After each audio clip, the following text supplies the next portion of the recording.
महाशिवरात्रि प्रत्येक महीने भी वैसे मास शिवरात्रि भी आती है, पर महाशिवरात्रि की अद्भुत महिमा। किसी व्यक्ति से और हो ना हो, महाशिवरात्रि का व्रत करना चाहिए। हमारे यहाँ 4 रात्रियां मानी जाती है, काल रात्रि, महारात्रि, मोह रात्रिश्च दारुणा, तम श्री तमीश्वरी तम हिष्टम बुद्धिर्बोध लक्षणा। 4 रात्रियां कौन सी? होली, दीपावली, जन्माष्टमी और महाशिवरात्रि। ये 4 रात्रियां। इन रात्रियों का, इनमें अगर व्रत हो तो व्रत करना चाहिए, पर इन रात्रियों को शयन नहीं करना चाहिए। शास्त्र कहता है काल रात्रि दीपावली, काल रात्रि महारात्रि, महारात्रि महाशिवरात्रि, काल रात्रि महारात्रि मोह रात्रिश्च दारुणा, मोह रात्रि जन्माष्टमी और दारुण रात्रि होलिका दहन। ये 4 रात्रियां विशेष मानी जाती है। जो व्यक्ति इन रात्रियों में भगवान का पूजन पाठ यज्ञ आदि जब तब जो करे सिद्ध हो जाता है और उसका अनंत फल मिलता है। अनजाने में भी आपने अगर पुण्य कर लिया तो फल मिलेगा। महाराज महाशिवरात्रि मास जो माघ कृष्ण पक्ष की चतुर्दशी महाशिवरात्रि का व्रत होता है। कहते हैं एक भील था, वो अपने परिवार के पालन के लिए महाराज शिवरात्रि के दिन शिकार करने जाता है। दिन भर हो गया, उसको कोई शिकार नहीं मिला। उसका नाम था गुरु है, वनवासी था, उसको शिकार नहीं मिला। अब महाराज सुबह से शाम हो गई। शिवरात्रि के 8 प्रहर होते हैं ना, दिन के 4 प्रहर, 4 रात्रि के प्रहर, अष्ट प्रहर। वैसे तो पूजा अष्ट प्रहर करनी चाहिए शिवरात्रि के दिन शिव जी की, पर शिव अगर अष्ट प्रहर ना हो तो रात्रि के 4 प्रहर विशेष माने जाते हैं। वो क्योंकि रात्रि विशेष है। रात्रि की अगर 4 प्रहर के 4 पूजा आपने की तो विशेष पुण्य है उसका। अगर वो ना भी हो तो उस रात्रि को शयन नहीं करना चाहिए, सोना नहीं चाहिए। शास्त्र कहता है अगर सोते हैं उस रात्रि को तो दोष लगता है। और जो व्यक्ति जगा है कुछ नहीं करता तो भी पुण्य मिल जाता है, तो भी पुण्य।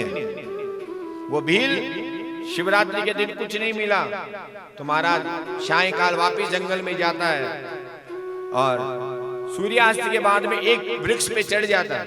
एक कलश, एक लोटा जल का लेकर के वृक्ष पे चढ़ जाता है। और वो जो वृक्ष था वो बिल्व पत्र का वृक्ष था। उस बिल्व पत्र के वृक्ष पे चढ़ जाता है। अब महाराज रात्रि को 12 बजे एक सरोवर के पास में एक हिरणी जल पीने के लिए वहां आई। वो वाग्र धनुष बाण लेकर के तैयार था उसको मारने के लिए। महाराज जैसे ही वो आती है वो उसको मारने के लिए उद्यत होता है तो कहते हैं उसके हाथ से वो जो जल था वो थोड़ा सा गिर जाता है और जो थोड़े पत्ते थे वो गिर जाते हैं। जहां पे वो जल गिरा, जहां पे वो पत्ते गिरे, उस नीचे कहते हैं एक पार्थिव शिवलिंग थी, मिट्टी का शिवलिंग दबा हुआ था। अब भूल से उस पार्थिव शिवलिंग पर वो जल गिर गया और भूल से एक बिल्व पत्र टूट करके उस बिल्व फल और बिल्व पत्र उस पे गिर गया। तो कहते भगवान शिव की पूजा भी हो गई, भगवान का अभिषेक भी हो गया और भगवान शंकर को फल प्रसाद भी हो गया। उस फल प्रसाद का महिमा इतना बना कि उसकी बुद्धि शुद्ध हो गई। वो उसे मारने वाला था। वो हिरणी कहती है मेरे परिवार में मैं ही हूं, आप मुझे मत मारो। वो कहता है मैं परिवार का लालन पालन करने के लिए आपको मारूंगा।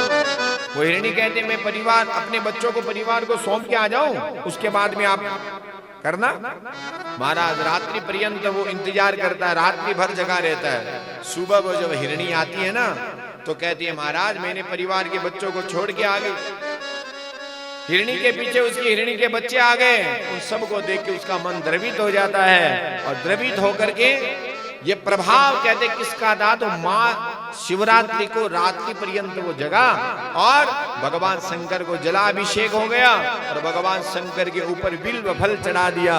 उसके पुण्य से उसकी बुद्धि शुद्ध हो गई और उसने कहा नहीं नहीं मैं अब आपको मारने वाला नहीं हूं। उसी समय भगवान तत्क्षण भगवान शंकर प्रकट हो जाते हैं और भगवान शंकर उसे आशीर्वाद देते हैं। ये प्रभाव किसका, महाशिवरात्रि का प्रभाव।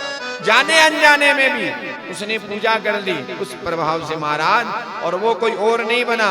आगे जाकर के कहते महाराज वो श्रृंगवेरपुर उसने राजधानी बनाई। और राम जी के जन्मावतार में जो सिंहवेरपुर, जो गंगा पार कराने वाली निषाद राज सिंहवेरपुर, वही ही भील बना था जो शिवरात्रि में भगवान शंकर की पूजा करता है। और प्रभु राम का भी दर्शन उसने पाया और प्रभु राम की कृपा उन्होंने पाई।